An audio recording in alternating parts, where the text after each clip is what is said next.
The planet of Thalon Prime was like no other in the Concord. Wrapped in heavy mist and echoing with the quiet hiss of steam rising from its shallow oceans, it was a world of silence, peace, and deep traditions. The Thalon people, amphibious beings with shimmering scales and wide, luminous eyes, had lived in harmony with their environment for thousands of cycles.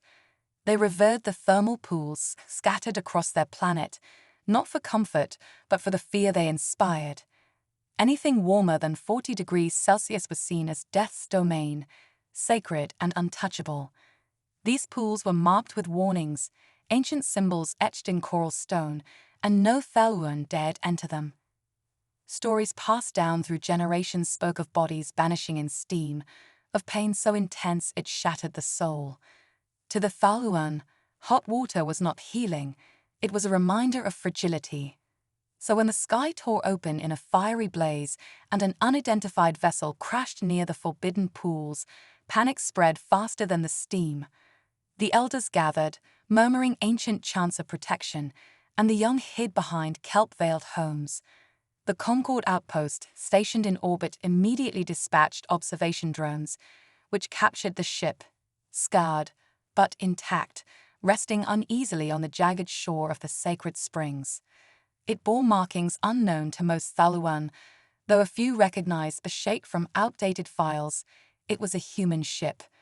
A species known in scattered rumors and old reports, humans were said to be unpredictable, loud, tenacious, strangely resilient. The crash survivors had made no transmissions, and there were no signs of aggression, but that only made the Thalwyn more nervous. What kind of creature could survive such an impact and remain silent? The High Council convened in the steam dome, a grand chamber carved into the misted cliffs, to decide what must be done. Some argued for immediate evacuation of the region. Others insisted that an offering should be made to the boiling gods to protect the people from whatever madness the humans might bring. High Priestess Veil Sura, wise and calm, simply listened, her long fins twitching in thought. Then a report arrived that changed everything. The human visitors had emerged from the wreckage, not in suits of armor or carrying weapons, but with metal containers, strange packets, and something one analyst translated as marshmallows. They were laughing. Worse, they were camping next to the forbidden pools. That very evening, the thermal sensors picked up an act the Thalwyn watchers could not explain. One of the humans had taken off their outer garments, walked barefoot across the steaming stones, and climbed into one of the most feared boiling springs. For 10 terrifying seconds, the watchers expected screams, expected the human to melt away like salt in the tides. Instead, the human sighed deeply and smiled. From a distance, the Thalwyn spies looked on in horror as the other humans joined in, one by one, until all 4 were submerged up to their shoulders in the boiling death water. One of them even pulled out a small device that played soft music. Another floated on an inflatable cushion, sipping what looked like a beverage. There were no screams, no death, no pain, only relaxation, only joy. Back at the steam dome, the report was met with silence. Not the kind of silence that came from confusion, but the kind that came from fear. Something was wrong. Something about these beings defied every rule of life the Thalwyn had believed for generations. They did not fear the sacred heat. They bathed in it. As mist curled around the dome and the pools hissed quietly in the distance, the High Priestess stood and spoke a single sentence. "We are not dealing with conquerors," she said softly. "We are dealing with something far stranger." When the dust finally settled and the smoke drifted into the heavy mist of Thalwyn Prime, 4 figures stumbled out of the broken hull of the human ship. Their bodies bore bruises, their suits were torn, but their movements were steady, confident, not at all like beings who had just survived a crash landing. The Thalwyn watchers, hidden behind thick steam-veiled coral formations, held their breath as they observed these creatures. They expected fear or perhaps violence, but instead, the humans laughed. One of them limped slightly, another was coughing, but all 4 of them seemed calm. With strange metal boxes strapped to their backs and blinking devices on their wrists, They walked straight past the safety of the cooler coastlines and headed directly toward the forbidden pools. The watchers exchanged glances, unsure if they should intervene, report back to the council, or pray. But their orders were clear: observe, report, do not engage. So they stayed hidden, eyes wide and pulses racing, as the humans dropped their gear and began to set up what they called camp. The activity that followed was perhaps the most confusing sequence of events the Thalun had ever witnessed. The humans unpacked colorful cloth-like structures that expanded into tents. They built a strange round object they called a fire pit, even though heat already poured from the ground all around them. One pulled out a silver pouch, tore it open, and emptied dry strings into a cup. He poured hot spring water into it, boiling, sacred water, and stirred it with a small stick. Within moments, the air filled with a scent the Thalun couldn't describe but found oddly comforting. Instant noodles, the human had declared with a grin, passing it to another who responded with, "You legend." No weapons were drawn, no shields were raised. They didn't even seem to be on alert. These were not soldiers. These were travelers, explorers, survivors. Then it happened. One of the humans, the tall one with the dark hair and several bandages on his arm, removed his upper clothing. The Thalun froze. He was going toward the sacred water. They watched, stunned, as he removed his boots, rolled up his pant legs, and placed one bare foot on the heated stones. No hesitation, no fear. Step by step, he approached the very edge of the steaming pool. Some of the hidden watchers began to tremble. Surely this was it, the moment they'd witness a creature boil alive, dissolve before their eyes. But the human didn't stop. He entered the pool. Slowly, he sank down into the water until only his head and shoulders remained above the surface. He let out a long exhale, tilted his head back, and simply said, "Now this is the life." The other humans clapped and laughed, cheering him on as if he'd done something heroic. "How's the water?" one called. "Perfect," the one in the pool replied. "Like a giant cup of tea I can sit in." The watchers couldn't believe it. One even dropped the small recording orb he was holding. This wasn't death. This was comfort. Moments later, the other humans followed suit.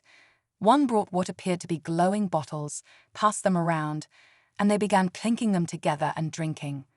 Another pulled out a tiny device, pressed a button, and strange rhythms filled the air. Music, in a place where no living Thalun had ever dared to breathe, let alone relax. The forbidden pools, feared for generations, had become a human lounge.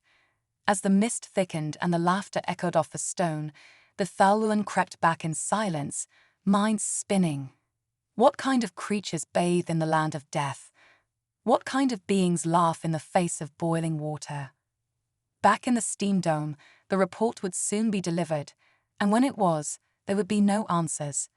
Only more questions. The humans had arrived, and nothing made sense anymore.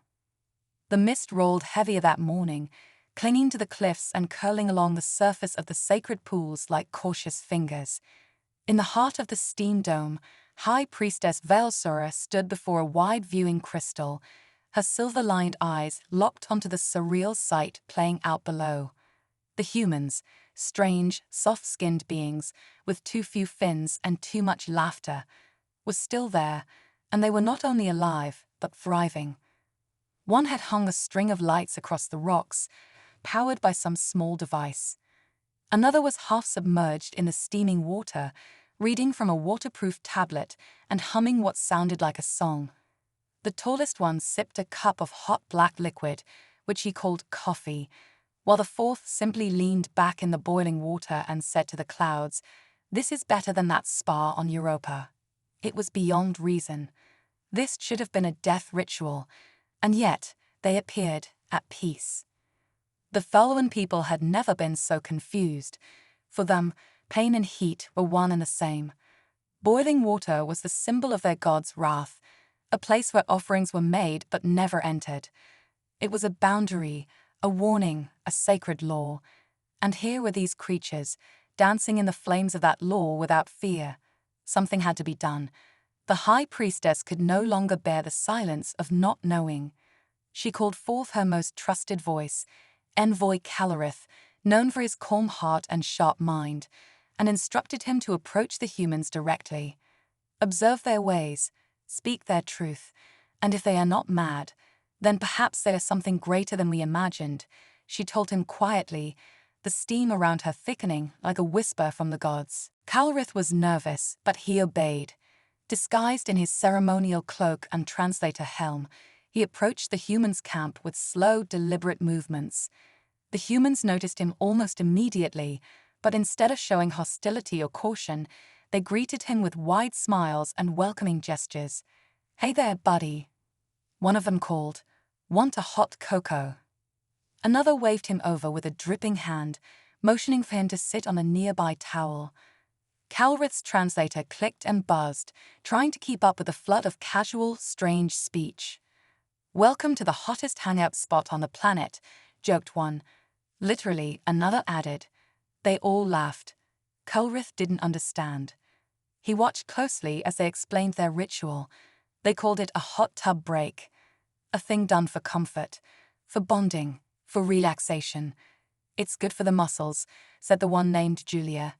"Helps with stress," added Marcus, sipping his drink. "And it just feels awesome," said the third, grinning as steam rose from his shoulders. Calorith couldn't believe it. These beings were not immune to pain. Their flesh reddened in the heat, their breathing slowed as if managing discomfort, but they embraced it. They welcomed the sensation that would send any foul one into shock. Not out of madness, it seemed, but from a belief that such discomfort led to peace. He returned to the steam dome with 1,000 questions and no solid answers. He described their strange tools, their laughter, the way they had made the sacred pool into something casual. The high priestess listened in silence as Calorith spoke of songs, of jokes, of marshmallows roasted over heat vents. "They are not conquerors," he said at last, his voice uncertain, "but they do not fear the things we do. They take what we call death and turn it into rest. I do not think they are mad. I think they are different." The chamber was silent for a long time. Then the high priestess, her scales glistening with condensed mist, finally spoke. "If they find comfort in pain and joy in fire, then we must understand what they are truly capable of," she said. "For perhaps the greatest danger is not that they survive what we fear, but that they enjoy it." The meeting was held under a canopy of steam-veiled vines at the edge of the sacred pools, where the mist ran thick, but the air stayed calm. Human Commander Jules Martin stood tall, his uniform damp but unbothered, while the Thaluan emissary, Calorith, stood opposite him, his gill-like ridges flickering with nerves. Despite the clear tension humming through the air, Jules wore a warm, relaxed smile, not mocking, not arrogant, just genuinely kind. Calorith, on the other hand, felt as though he was standing before something ancient and misunderstood. Not a beast, no, but something worse. Something normal that didn't realize how terrifying it was. The conversation began with courtesy. Jules bowed slightly, a gesture he assumed would be respectful, and Calorith responded with a low pulse of bioluminescent light. The translator units buzzed between them, doing their best to bridge biology and language. "We appreciate your hospitality," Jules said, gesturing gently toward the surroundings. "It's beautiful here. Calming, even." Calorith tilted his head in confusion. Calming? Near the pools, where the water boiled with heat that could shred his own skin. But he remained composed. "Commander Martin," he began cautiously, "we observed your activities. The water, the soaking. You do not fear it." Jules chuckled lightly, brushing a strand of hair back. "Fear it? No, actually, heat like that is good for us. Helps us relax. Great for sore muscles and stress relief. We've got entire places back on Earth just for that kind of thing." Calorith blinked slowly, unsure he'd heard correctly. The translator buzzed again, slightly slower, as if doubting its own function. You mean, this boiling element is comforting to your species?" "Oh, definitely," Jules nodded, entirely unbothered. We've got volcanic springs we bathe in. People pay money to travel to those. We even sit in wooden rooms filled with superheated air. We call them saunas. It makes us sweat a lot. Feels amazing afterward. For a moment, there was only the sound of mist dripping from stone and the gentle bubbling of the pools. Calritz's eyes dimmed, his mouth opening slightly before closing again. The translator unit gave a low error chirp, as if unsure how to process its latest statement. The sacred element of their greatest fear, heat, the sign of divine fury and untouchable death, was a recreational activity for humans. Kelrith's mind raced. If they were capable of this, what else might they find enjoyable that others feared? Jules noticed the emissary's hesitation and softened his tone. It's all about how we evolved, I guess, he said, sipping calmly from a thermal mug. Our ancestors dealt with a lot, freezing winters, burning summers. To survive, we had to adapt, and somewhere along the line, we stopped just surviving and started enjoying things. Pushing ourselves, testing limits. He smiled thoughtfully. So yeah, heat doesn't scare us. It soothes us. Calritz's fronds shivered. And what of pain? He asked suddenly. Do you not feel it? Jules shrugged gently. We feel pain, sure, but sometimes enduring a little of it leads to something better. We lift heavy weights to build muscle, run long distances even when it hurts. We sweat, strain, ache, and call it exercise. It's not about liking pain, it's about not fearing it. The words settled heavy in the mist. For the Faluan, pain was always a warning, a clear, sacred sign to retreat, to yield, to submit. But these humans walked into it, through it, and came out smiling. They had made peace with discomfort, even befriended it. That kind of thinking wasn't just alien, it was dangerous. Not because humans were cruel or careless, but because they redefined what could be feared. They took symbols of death and turned them into leisure. As Calorith slowly walked away from the meeting, his thoughts were no clearer than before. The human hadn't threatened him, hadn't raised a weapon or demanded territory. No, the threat was quieter. It was their normal. If this was only one part of what they considered casual, then the galaxy had misunderstood Earth entirely. Jules Martin had smiled, spoken with peace, shared stories of warmth and ease, and yet left the emissary with chills that no amount of steam could melt. The news of the humans' strange relationship with boiling water spread through the fog-wrapped cities of Falun Prime like wildfire hidden in steam. In every coral temple, undersea dome, and thermal monastery, citizens whispered the same question. How could they survive it? The sacred scalding pools, once approached only in mourning or fear, had been turned into bathtubs. Elders of the Flame Coast called it an abomination, a clear violation of natural order. Some claimed the humans were cursed, not immune to punishment, but beyond divine reach entirely. They were to be feared, avoided, and above all, never imitated. Yet others, younger scholars and thinkers, saw something different. Not defiance, but resilience. Not sin, but science.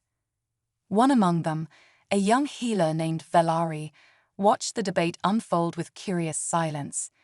He was not high-born or gifted with rare senses, but he had something even more dangerous: curiosity. While others argued in circles about omens and tradition, Velari sought understanding. He reviewed the recordings of the human commander's explanation, rewinding every phrase about circulation, stress relief, muscle tension. These weren't chaotic rituals. They were structured practices. Intentional. Tested. He had seen one of the astronauts wrap his arm in hot fabric to ease a bruise, and the swelling had gone down. No painkillers, no sacred chants, just warmth. Determined, Velari sent a formal request to the human camp, asking to observe and study under their guidance. The humans, ever open to friendly interaction, welcomed him with smiles and mugs of steaming broth, a concept that confused him even more. They drink heated liquid for flavor. But he didn't argue. He observed. Watch how they measured water temperature. noticed how they checked for pressure points.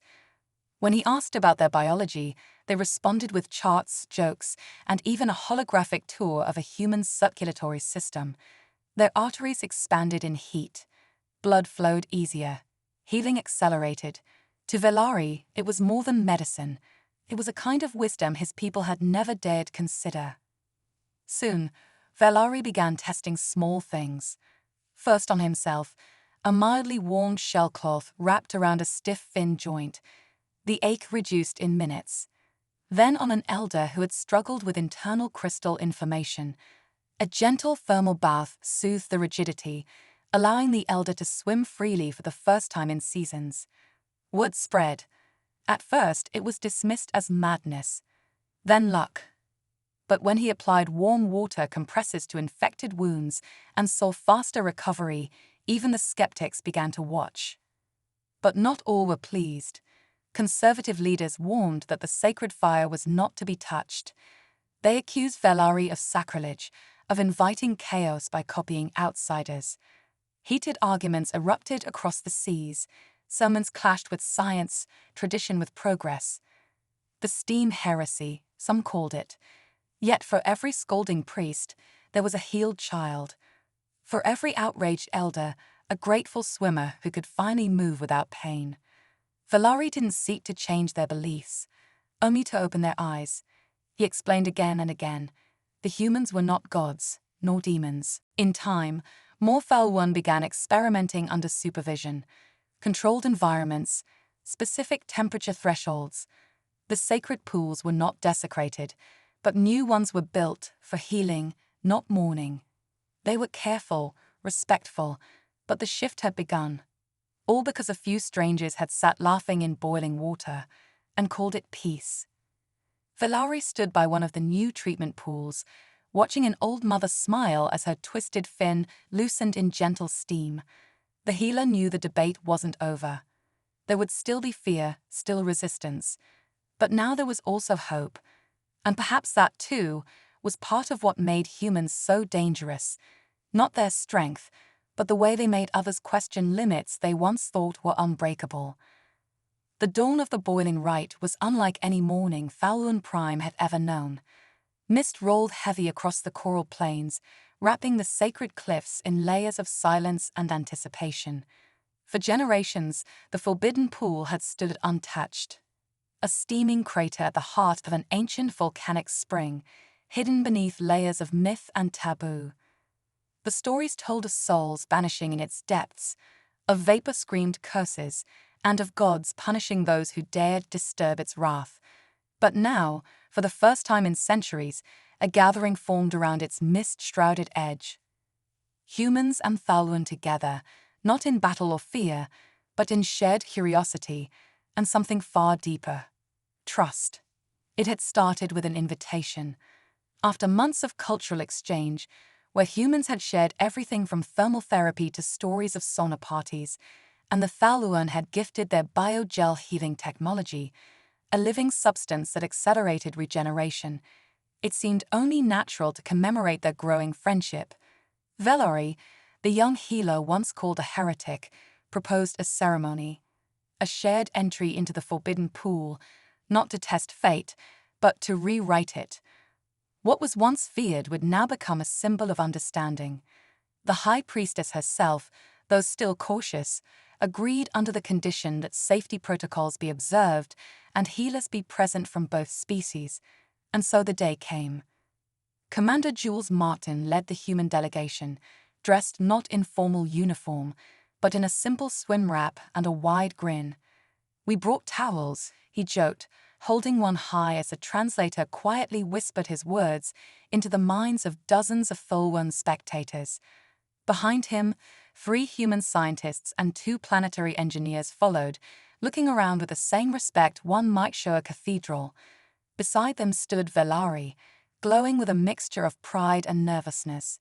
He had spent hours preparing the Thalwyn participants, teaching them breathing techniques, explaining body heat regulation, and even offering sips of mildly warmed broth to get them accustomed.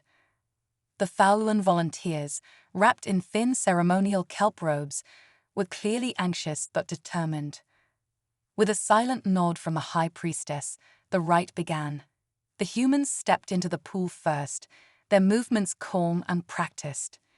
The steam curled around them like lazy ghosts. Smiles spread across their faces. One sighed in relaxation. Another let out a pleased hum. "Feels like home," someone murmured. Then, after a pause, the foul one entered. At first, there was a shudder, a reflexive tremble from instinct and history. Every nerve in their aquatic bodies screamed that this was wrong. But then, nothing happened. No death, no searing agony, just warmth, intense, yes, but not deadly. One of the older Thaluan blinked in disbelief as her scaled skin adjusted to the heat, and for the first time in her life, the ache in her dorsal fin faded. Velari, already waist-deep, smiled at her and gently guided her farther in. Gasps turned to laughter. Hesitation became awe. Soon, the pool echoed with the strangest sounds ever heard within its sacred rim. Human chuckles, Thelwyn's singing hums, splashes of playful hands and fins. Someone passed around cups of herbal water, while a human engineer explained the concept of jacuzzi jets and how the forbidden pool might benefit from a few. The idea sent the Thalwan priests into stunned silence, though no one outright rejected it. By the time the sun dipped low, casting golden halos through the mist, something incredible had happened. Fear had been replaced, not by recklessness, but by connection. The forbidden pool was no longer a place of punishment. It was now a place of peace, of discovery, of unity. As the participants slowly exited the water, skin steaming and hearts light, a shared truth settled between them. What one species fears, another might embrace, not because they are braver or stronger, but because they learn to listen to what fear hides. Progress, after all, often begins with one step into the unknown, or, in this case, one soak in boiling water. News of the boiling rite spread like wildfire across the galaxy. Word traveled faster than any diplomatic transmission, carried by whispers of something impossible. A cultural shift so dramatic it stunned even the most seasoned Concord historians. On Thaluan Prime, a planet once defined by mist and fear, the once sacred forbidden pool had transformed into a symbol of unity and understanding, all because of four stranded humans who treated scalding water not as a threat, but as a chance to relax. Other worlds found it difficult to believe. A species that soaked in what others saw as death. Surely it was exaggerated. But when Concord envoys finally arrived to see the sight themselves, the truth was far stranger, and far more human than anyone expected. The ceremony had evolved. What started as a single shared moment between two cultures had grown into a recurring event, now held weekly. The Thelwan referred to it as the cycle of heat, a celebration of resilience and healing. Delegates from over a dozen species arrived to witness what was quickly being called thermal diplomacy. They were greeted not by parades or fanfare, but by the smell of fresh broth, the sound of human laughter, and a crowd of mixed species lounging peacefully in the once feared waters. There were no weapons, no negotiations, no threats, just warm mist, shared stories, and the occasional floating noodle cup. Commander Jules Martin, now a minor celebrity across multiple systems, was asked to speak before the gathered delegates. He stepped up to a simple platform near the edge of the pool, a towel over one shoulder and a grin on his sun-warmed face. "Thank you all for coming," he began, his voice echoing gently through the translator units. "We're honored you made the trip. I know this place used to mean something very different, but to us, well, we just wanted a good soak." The audience chuckled, though some species needed a moment to grasp the humor. Jules continued, gesturing around at the mixed group enjoying the hot springs behind him. "I guess what we're trying to say is, sometimes humans don't fear the things others do.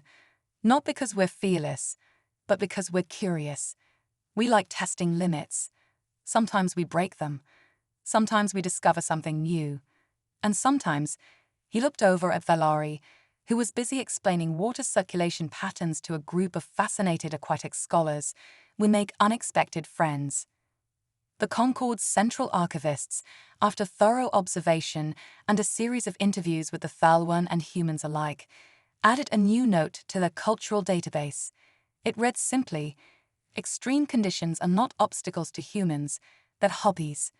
The entry was met with laughter across diplomatic circles, but also with an undertone of awe. Humans had not only adapted to the dangerous environment, they had changed the way others viewed it.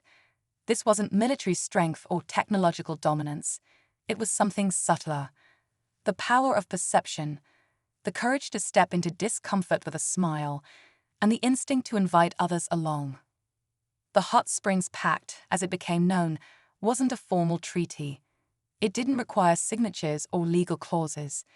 It was a shared understanding between species that cooperation could begin not through pressure or force, but through experience, through willingness to see what once was feared in a new light.